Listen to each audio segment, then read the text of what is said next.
नमस्कार. आज आपण एका खास विषयावर बोलणार आहोत, रोजच्या वापरातील वैज्ञानिक उपकरणं. आता ही नावं आणि त्यांचे उपयोग पाठ करणं गरजेचं आहेच, पण आपला उद्देश तो थोडा वेगळा आहे. आपण या उपकरणांच्या मागे दडलेले जे विज्ञान आहे, जी जादू आहे, ती सोप्या भाषेत समजून घेणार आहोत. अगदी बरोबर. कारण ही फक्त परीक्षेतील नावं नाहीत की नाही. ही उपकरणं म्हणजे एक प्रकारे माणसाने आपल्या सभोवतालचं अदृश्य जग पाहण्यासाठी तयार केलेले डोळे आणि कान आहेत. वाह! अदृश्य जग पाहण्यासाठी तयार केलेले डोळे. हो ना. म्हणजे बघा, हवेचा दाब आपल्याला दिसत नाही, समुद्राची खोली कळत नाही, आपल्या शरीरातला रक्तप्रवाह जाणवत नाही, पण ही उपकरणं ते सगळं आपल्या समोर आणून ठेवतात. ही सुरुवातच किती छान झालीये. मग चला, याच अदृश्य जगाच्या सफरीला सुरुवात करूया. सगळ्यात आधी हवामान. म्हणजे क्रिकेटची मॅच चालू असते, पाऊस येतो आणि मग सांगतात की गेल्या 2 तासात 10 मिलीमीटर पाऊस झाला. हे इतकं अचूक कसं मोजतात? त्यासाठी ते रेन गेज वापरतात. हे खूप साधं पण प्रभावी उपकरण आहे. असं समजा की एका विशिष्ट आकाराचं भांडं पावसात ठेवलंय, अच्छा. ज्यात किती पाणी साचलं हे मोजण्यासाठी खुणा केलेल्या आहेत. एका ठराविक वेळेत एका ठराविक जागेवर किती उंचीपर्यंत पाणी साचलं यावरून पावसाचं प्रमाण ठरतं. सोप्पं आहे, पण महत्वाचं. आता दुसरा अदृश्य घटक, हवेचा दाब.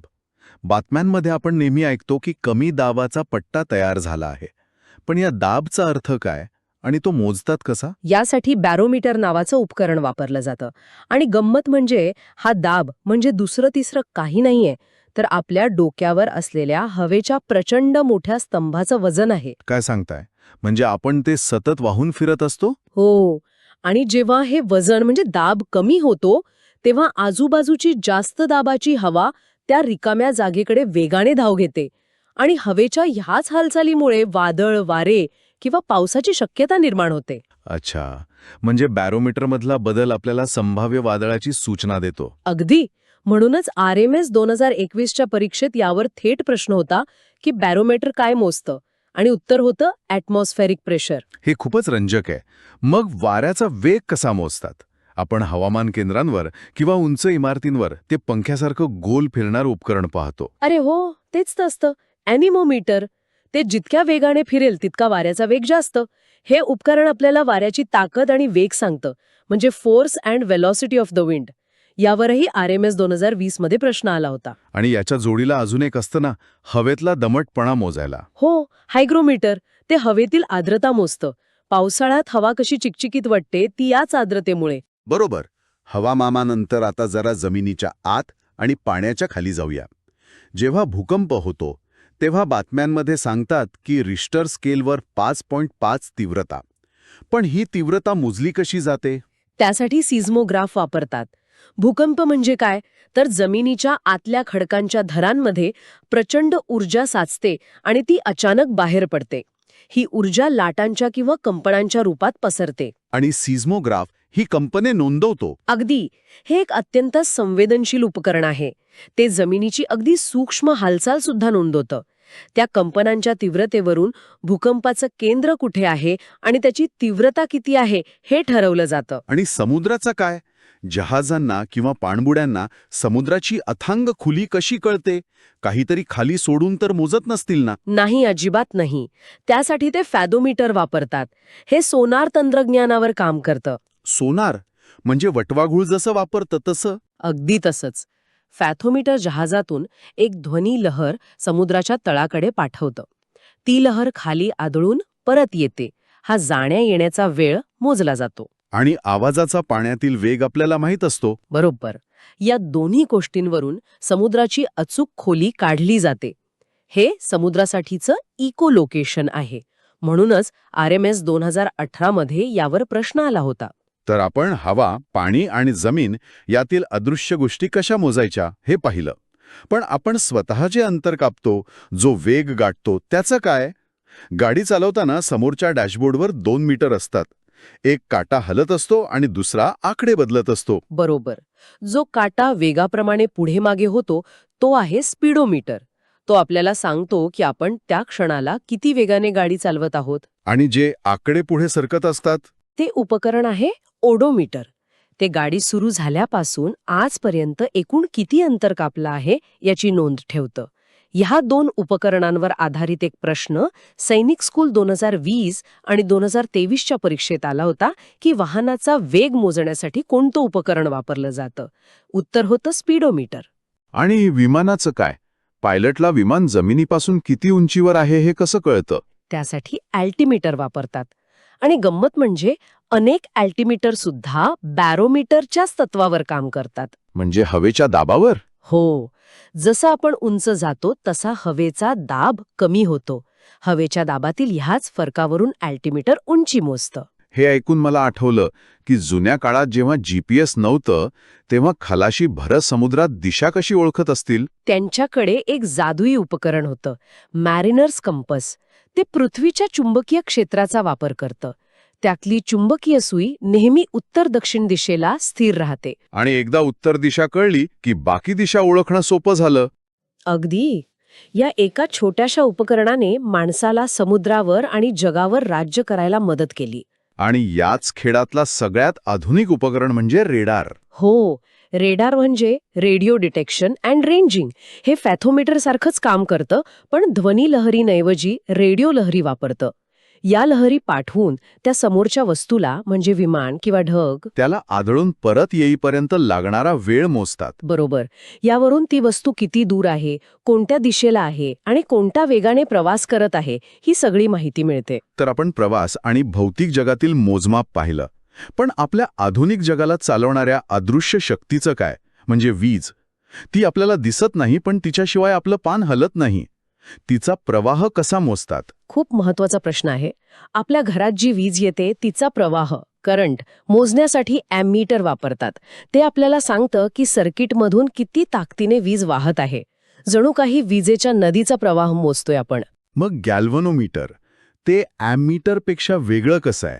मी ऐकलंय की ते सुद्धा विजेचा प्रवाहच मोजतं. बरोबर. पण फरक त्यांच्या क्षमतेत आहे. ॲमीटर हे मोठ्या प्रवाहासाठी आहे, तर गॅल्व्हनोमीटर हे अत्यंत सूक्ष्म म्हणजे खूप कमी तीव्रतेचा विद्युत प्रवाह शोधण्यासाठी आणि मोजण्यासाठी वापरला जातो. अच्छा, जणू काही पानावरून ओघळणाऱ्या पाण्याचा एक थेंब मोजण्यासारखं. अगदी. म्हणूनच प्रयोगशाळेत जिथे अगदी लहान प्रवाहाची नोंद घ्यायची असते तिथे गॅल्व्हनोमीटर वापरतात. यावर RMS 2019 मध्ये प्रश्न विचारला गेला होता. आणि ऊर्जा साठवण्याचं काय? घरात इन्व्हर्टर असतो, तो वीज कुठे आणि कशी साठवून ठेवतो? तो ॲक्युम्युलेटरमध्ये ऊर्जा साठवतो. सोप्या भाषेत सांगायचं तर ही एक प्रकारची रिचार्जेबल बॅटरी आहे, जणू काही विजेसाठीची एक टाकी. विजेच्या बाबतीतलं एक उपकरण मला लहानपणापासून खूप आकर्षक वाटतं. डायनेमो. सायकलला लावलेला दिवा. सायकल चालवली की दिवा लागतो, थांबवली की बंद. ही जादू कशी घडते? ही विज्ञानाची खूप सुंदर जादू आहे. डायनॅमो हे यांत्रिक ऊर्जेचे म्हणजे मेकॅनिकल एनर्जीचं विद्युत ऊर्जेत रूपांतर करतं. जेव्हा तुम्ही सायकलचे पॅडल मारता तेव्हा तुम्ही तुमच्या पायांची यांत्रिक ऊर्जा वापरून चाक फिरवता की नाही? हो. डायनॅमो हे त्या फिरणाऱ्या चाकाची ऊर्जा घेऊन तिला विजेत बदलतं आणि दिवा लागतो. आणि गंमत म्हणजे मोठमोठ्या धरणांमध्ये किंवा पवनचक्कीमध्ये जे महाकाय जनरेटर्स असतात ते सुद्धा याच सत्वावर काम करतात. अरे वाह! म्हणजे सायकलचा छोटा डायनेमो आणि धरणातला मोठा जनरेटर दोघांमागचं तत्व एकच आहे. आता जरा आपल्या शरीराच्या आतल्या अदृश्य जगाकडे वळूया. डॉक्टरकडे गेल्यावर ते तपासणीसाठी छातीवर एक थंड उपकरण लावतात. त्याला स्टेथोस्कोप म्हणतात. हे एक साधं पण अत्यंत प्रभावी उपकरण आहे जे आपल्या शरीराच्या आतले आवाज म्हणजे हृदयाचे ठोके आणि फुफ्फुसांमधल्या श्वासाचा आवाज मोठे करून ऐकण्यास मदत करते. आणि रक्तदाब मोजण्यासाठी ते दंडावर एक पट्टा बांधून त्यात हवा भरतात. त्या उपकरणाचं नाव थोडं अवघड आहे. हो, त्याला स्फिग्मोमॅनोमीटर म्हणतात. जेव्हा त्यात हवा भरली जाते तेव्हा ते दंडातील रक्तवाहिनी दाबून रक्ताचा प्रवाह तात्पुरता थांबवते. मग हळूहळू हवा काढताना डॉक्टर स्टेथोस्कोपने रक्तप्रवाह पुन्हा कधी सुरू झाला हे ऐकतात. आणि या नोंदीवरून रक्तदाब मोजला जातो. बरोबर. आणि अर्थातच ताप मोजण्यासाठी थर्मामीटर. यावर सैनिक स्कूल 2024 मध्ये नुकताच प्रश्न विचारण्यात आला होता. या व्यतिरिक्त हृदयासाठी अजून एक उपकरण वापरतात, कार्डिओग्राम. हो, आपलं हृदय म्हणजे एक छोटासा पंप आहे जो विजेच्या सूक्ष्म संकेतांवर चालतो. कार्डिओग्रॅम किंवा ECG मशीन हृदयातील याच विद्युत क्रियांची म्हणजे इलेक्ट्रिकल ॲक्टिव्हिटीची नोंद करते. त्यातून हृदयाचे ठोके नियमित आहेत की नाही हे डॉक्टरांना कळतं. एक वेगळा पण महत्वाचा प्रश्न, दुधाची शुद्धता, भेसळ ओळखण्यासाठी काही उपकरण आहे का? नक्कीच आहे. त्यासाठी लॅक्टोमीटर वापरतात. यामागचं विज्ञान खूप सोपं आहे. दुधात स्निग्धांश आणि प्रथिने असतात. त्यामुळे ते पाण्यापेक्षा जड असतं, म्हणजे अधिक घनतेचं असतं. आणि त्यात पाणी मिसळलं की त्याची घनता कमी होते. अगदी बरोबर. लॅक्टोमीटर हेच घनतेतील बदल मोजून दुधात पाण्याची भेसळ आहे की नाही हे ओळखतं.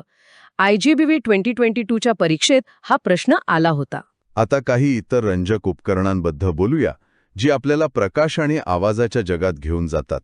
दूर आकाशातले तारे किंवा ग्रह पाहण्यासाठी त्यासाठी टेलिस्कोप म्हणजे दुर्बीण वापरतात.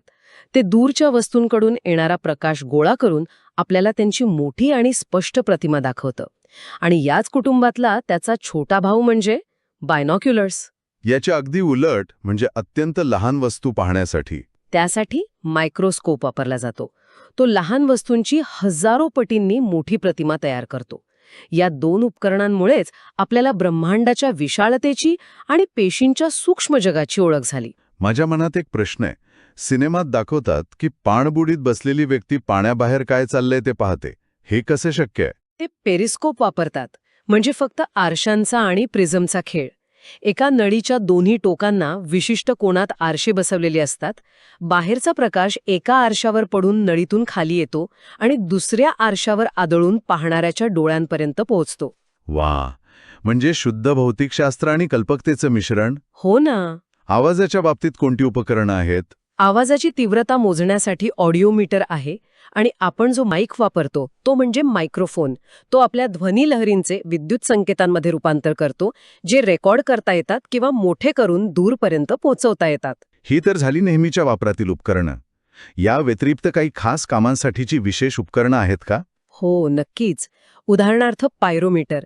हे एखाद्या वस्तूला स्पर्श न करता तिचे अत्यंत उच्च तापमान मोजण्यासाठी वापरले जाते. म्हणजे भट्टीतल्या पोलादाचं तापमान अगदी, किंवा सूर्याच्या पृष्ठभागाचं तापमान.